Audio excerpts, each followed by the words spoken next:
Ladies and gentlemen, welcome back to another episode of FoolCraft. That guy got wrecked, didn't he? We're going to be working on a project at the heart of our base today. I'm starting to put together a vision of what's going to be in the very centre of the wastelands. It's going to be a large structure, and underneath that we're going to have like a base that goes downwards with lots of key infrastructure, and one of those things is power. So I am digging this hole that goes all the way down like this. It's going to go all the way down to bedrock, and at the very bottom of the world we're going to generate power.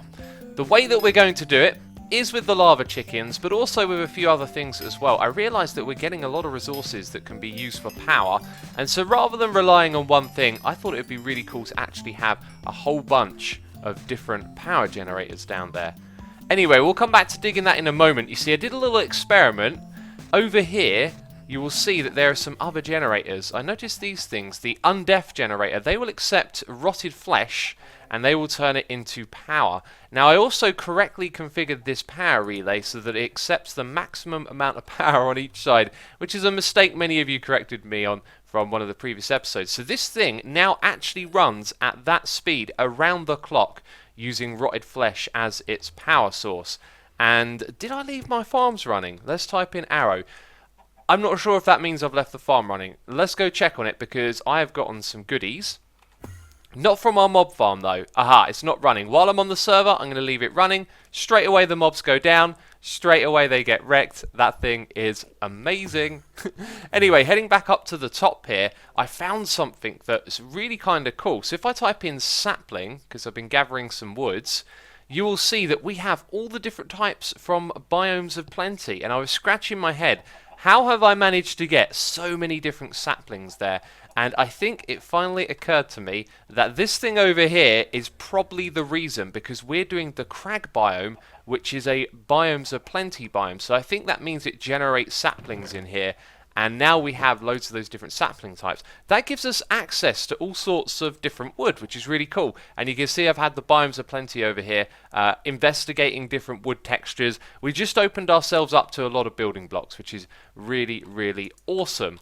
And I think that's pretty much everything I was going to tell you about, wasn't it? That's what I've been up to. Yeah, so we're gonna make some nesting pens right now is the dealio. You can see that I've got some hay bales in my inventory, but I don't think this is going to be enough. Let's see how many we can craft with this. I think I'm going to need quite a lot. Yeah, I can tell already this ain't going to be enough.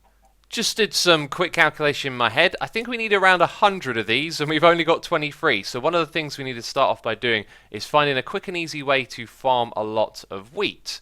And also I've noticed that this thing is on. This might be well and truly backed up again because we're farming so much faster over here. So if we type in ore, it's not terribly backed up, but if we type in ingot, yeah, our supply is getting really good. I don't remember these being into the thousands. So our system here, our infrastructure so far is working really well. So I think I made a mistake about those saplings. They actually come from the loot bags because of course the other change we made was to open all the different types. And that has loaded my storage system full of all sorts of useful things now, including some of the things that you get from Ender.io, like conduits. I didn't have to craft these now. And also I got some electrical steel and other things that I've been struggling with a little bit. I just realised I haven't sort of cleared out enough space here. So you can see I've marked out an area. This is going to be the area in which the player can walk around and look at what's going on the sides. Because we're going to have like a 5x5 section for these nesting pens to go in, and I also want to raise it up with the bedrock just in case we need to put something below where we're building. So the nesting pens are going to be there, that's going to be the center, and then we're going to leave, let's say, 3 blocks below, so the floor will be at this height, and if for any reason we need that words, it's early in the morning, please forgive me. Yeah, and we're going to line up the nesting pens. Well, I'm clicking on the top but it goes behind. That is odd, definitely. So it looks like I've got to build a temporary wall. We're going to put them like this in a 5x5 grid, and then I'm going to stand back and just see what that looks like. And we'll line the wall behind them with Ender.io conduits. It's already starting to look a little bit over the top. I think maybe just 3 high is good. Do you know what? It'll probably look nicer if it's wider and it's 3 high as well. So let's say we go for something like that. Be nice and easy. I'll play around with the exact amount. Then if we get rid of all of this cobblestone here quickly, Bam. What we're going to do is line the back with Ender IO conduits. That's how we're going to move the items around. And I think what we're going to do is a 2-channel setup. Something to extract and put items into refined storage. And then another one to... Actually, I'm not sure how this is going to work. I'll play around with it first, then I'll explain it after. I just made a big mistake. I mined loads of basalt down here, and it turns out there was a ton of lava behind it. Luckily for us, we got that pump up the top there. This thing is super useful. Kind of looks like there's a big old cave through here. Yes, look at that. So if we fly into there and find the other side of it, we can simply remove all this lava and just replace it with dirt, which is going to make our lives a lot easier. I'm so glad we got that pump sitting around there. I hadn't taken it down yet, so very convenient. Let's go up there and chuck this thing in. Right, excellent. There it goes. I think it's actually done the entire job already. Yeah, it kind of looks like it has. And then this is going to be flowing lava that now needs an update. Great. So I'm probably going to have to press lots of blocks everywhere, and then it's going to take ages to update. It's going to fall in the fire as well. With the addition of a new transmitter, we require a lot more juice. So much so, this thing is draining power that we need a connection on that side and this side as well. So this must cost a lot. It's 1.4, and this is probably the furthest it's gone so far. So 100 blocks. Oh no, that one's 118. Alright then, let's take it out. So what was it? 1.433 or something like that? And now it's just 1,000. So 400 just for that. That's crazy. And that's why we got these extra connections. And I'm thinking we should probably move the controller soon, right? Anyway, let's jump over here. The place we might actually move it to would be down here. And the lava chickens are free to roam in this area because I've been growing them and forgetting about what they're going to be doing next. So they're just hanging out in this area and they're filling up my inventory full of rubbish. But here at the center is where we could put our refined storage, like, you know, the master thing or whatever. So it's close to the power, which seems to be a smart move, perhaps. I don't know. Probably doesn't make the biggest of differences. But this cable will go out here. Those eggs are in the way. And it will come to the back of this thing. Now, what I've done is I've separated all of these connections, and I've realized that we basically have to extract everything into something and then move it into here. I thought we could do something using 2 channels, but basically you need 2 extraction channels, right? Because all the items come from the same place, and that's not something you can do in Ender IO. So what we'll end up doing is using an inventory. I'm going to go with dropper, and we will put all the items into it. So they go into here. And then we will have an importer at the back, which will bring it into the refined storage system, and then an exporter, which will specifically pick out the lava eggs to go into here, and then this line of Ender IO conduits puts it into the tanks, right? And I really like how this looks. We've got the tanks there and the lava chickens above them. Thing is, I was also going to put the magmatic generators directly below the fluid tanks, and if we just bring some blocks over here, like that, you'll see I've done it at the wrong height. So we're going to have to strip out this row of nesting pens and put them one higher. And the tanks have got to go higher as well, of course. So the tanks have filled up, of course, even though there's no lava chickens here, we're plugged into the system. So it's filled this thing up with lava eggs, and I've used the conduit probe for the first time, and it just kind of occurred to me that a lot of you who are watching may have not watched Sky Factory, and I like to teach you about things when we do these videos. So we need to set all of these to be always active, and with a conduit probe you can shift right click and then right click on each of these to copy the settings across. So now all of those ones at the top are going to extract, and I think actually in here I've got an animal net, so we can start putting them to work straight away. You are going to go and sit in this one up here, and you're going to lay us loads of lava eggs. So all of his drops are going to end up in the top there and go into the system, which is great. But while I was working on all of these conduits and stuff, I've discovered something with the Yeta wrench. So when you hold down shift, you can rotate between different modes, and you might see it if you're looking at the nesting pens, but they kind of go invisible when I hold it like this. Or sorry, no, when I go like that. And this allows you to directly interact with the machines instead of the conduits. So when I right click on this, we can change the mode of it on the side, which is a lot easier than opening up this interface and going into here. And it's just one of those things I didn't know that I've now learned. So you can also do that if you shift right click, which was unintentional. I just learned that right now. Let's put that back. What I was trying to do was click on it again. So we want to set these all to push, and under here is where our magmatic generators are going to go. When you work on a project in this game, it takes so much time to set up stuff like this. It's so finicky. It's really hard to think what way through you should do things. And I thought this would be a solid idea, but now that I go to do the aesthetics, I'm realizing that this room is going to be a little bit square and cramped and perhaps lacking in depth. And what I'd love to do right now is push these back by a couple of blocks, and I'm wrestling with the idea of doing it or not. But you can sort of see what's going on here. We're left with very little space in the corner, and I was just thinking about perhaps we could load a load of these into the corner, right? And then you'd be able to see the power. But then it's going to kind of look ugly when it's just like that. It's just completely square and flat. So one of the things that we could do, perhaps, is put this one block back, and then that'll kind of open up the space a little bit more, but I don't think it's enough to salvage it. I'm very tempted to move this all around again. That actually looks really cool like that. The chickens now don't have the blocks directly above their heads. But then I'd be inclined to say that it makes the stuff below look kind of odd. I really don't know what to do here. So we're going to redesign and rebuild, and this time I've created a palette for us to work with. A selection of blocks that fit together quite well. Maybe not those ones next to each other too much, but these other ones right here are pretty cool. What we're going for is kind of like a brown and orange thing. Now, I haven't got all of the blocks so far, but this is going to be one of them right here. And I was thinking about where I was going to use this. I was putting a trim of it around the bottom, and then I kind of figured out the spot where I want to put it. I really like these textures. They all go together very well. What we're going to do is put our capacitor banks in these corners, and that means we get 4 in each one. They can hold a lot of energy, and they're separated from one another as well, which is cool. And I like the way those two textures work side by side. By the way, the second I've hit record, all of a sudden my frames have become a little bit jerky as I move around here. If you're feeling that, I don't know what has caused that, but literally as soon as I hit record, everything went a bit funky. Anyway, we'll continue on here. So something like that is what we're looking at, and actually as soon as I did that, I placed this going across before, and I don't feel like it's a texture for that. This one right here will come back in. I like this one a lot. It's like a block, but it does connect, but it still keeps the blockiness. It just changes the color of the connection. So that kind of looks alright, I think. I don't know, maybe when the room is more filled out it'll look a little bit better. But this area is reserved for the chickens, so we're going to have like the magma blocks and the tanks. That's going to be too high, and I think I then want to put this back and have the chickens sort of resting in this top area. So this thing's going to end up being quite big, and also that's just 5 wide where this is 7, so we're going to rearrange the chickens again. I found the problem with the frames. Yeah, that thing is blinking like crazy. This has been disconnected here. If we do... You are a different type of energy conduit, so those are not going to connect. If we make a connection here, though, it might fix it.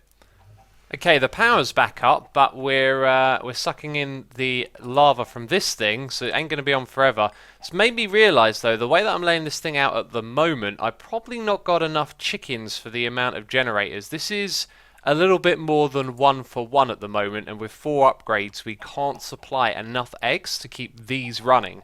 So that should give us a good benchmark moving forward. We need to have 2 or 3 of these for every one of those generators. So how's that so far? Falling in a hole. It's looking alright, I think. What we're going to do now, though, is introduce another block that's going to be a part of this palette. This one, though, I kind of want it to be a little bit more hidden. And you can see, obviously, it's lava. This is nether bricks, by the way, chiseled into brown nether bricks. So we've got our orange and brownish colours tying things together a little bit more. So all of these textures sort of have the same palette. But I've just realised something. There's supposed to be Ender IO conduits behind there, and I haven't really factored that in. Okay, so that would mean that we'd have to... Let's just remove it like that, which means everything's gone. Let's remove some of this. Excellent. We have to leave like a gap behind it. And now we've got these items like hovering below us. So then somewhere in here there'd be a gap for the item conduit to go through, and these would all end up being 1 block back like that. Which probably ain't going to be so bad. Now I want these to be 3 high, and actually a part of the reason I placed them there was so we could put these nesting pens on, because you can't place them when you face on the top. These actually have a hitbox of like 1.5 blocks, and that kind of messes with it, I think. So anyway, this is where the ceiling is then going to be, and I don't know quite what to do. The logical thing would be to bring this back again, wouldn't it? Alright, we're going to do it like that. I think that's really going to be cool. I like the way there's just one in the little gap there. and that means the roof is going to come into play next. I haven't even thought that far ahead. These things always get more complicated when you go and build them, because the simplest and straightforward way of doing this doesn't look that good. So then you get motivated to try something different, and before you know it, all these different ideas are swirling around. And I didn't actually want to place that there, did I? What I want to do is introduce this thing again now, because up the top here we sort of reached... Well, I could wrap the nests around the corner here, but I think that'll end up looking odd. So we've reached a sort of dead end, so to speak, and I think this is another opportunity to use this texture, which hasn't been used too much so far. So that would wrap round in that corner like that. That fills in the space nicely, I think. And if you follow what's going on up here, we're going to have another beam of these going across the back here, and then we've got like a space to fill. And I'm just wondering... Oh, I know actually we can't do this. There's a bit of a problem with this texture. Can you see that little corner appearing there? When you open it up, it adds that in, which I don't particularly like, but on the ceiling it might actually work. Who knows? Let's fill this hole in and then take a step back. You know, I think we can have a flat texture there, but I don't think it should be that one. We're going to keep the use of this so it always looks just like that. I've had this problem before when playing Sky Factory, and I don't know... I think these things can't take from the back. This is a bad time to discover this.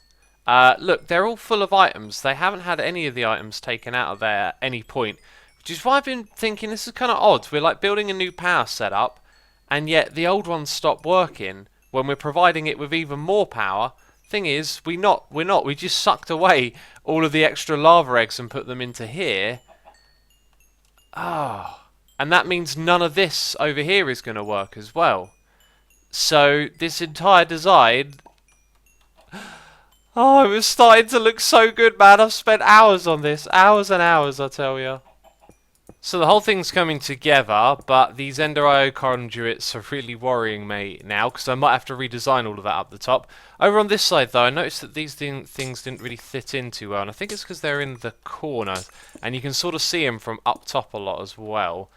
I mean, on the platform there. They kind of catch your eye. So we're going to drop those back by one. So when you're sort of standing here, now they're hidden a little bit more. Do you see what I mean? Like, you don't see them until you come all the way to the edge. So I like that. That's much better. We'll put them on this side as well. One of the things we're going to do next, though, is a little bit of chisel and bits. How have I spaced those out? 2 blocks in between.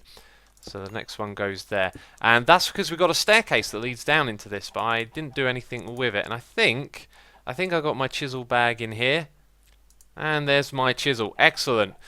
So if we select this thing, all I want to do is knock these off. Now this is going to get rid of the connected textures vibe, but I think that's absolutely fine because it still looks like it fits in really well. And when it's a stair block, it's kind of perfect there. Oh, except... Oh, apparently I can't walk up... That's really odd. So I can go that way, but I can't walk up the steps this way. Now, that might make sense if this wasn't... What did I select? Yeah, grid snapped quarter. Like, if this were like 1 pixel higher, it would make sense. So I can't walk up that.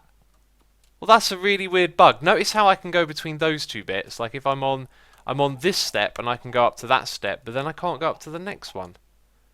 There is something we could do to fix this. If we go to a connected pane and go like that, then if I jump on the next step, yeah, we can go all the way to the top. So if I do it here, who's to say that then we can't go up? Ah. Oh, that's a complete pain, that is. I don't know what to do about that. So I've been getting the rest of the room here kind of prepared with the last of the materials I have. We have no more copper. I used about 2/3 of it. So we do have another third, but this is all that we've done with what we've got so far.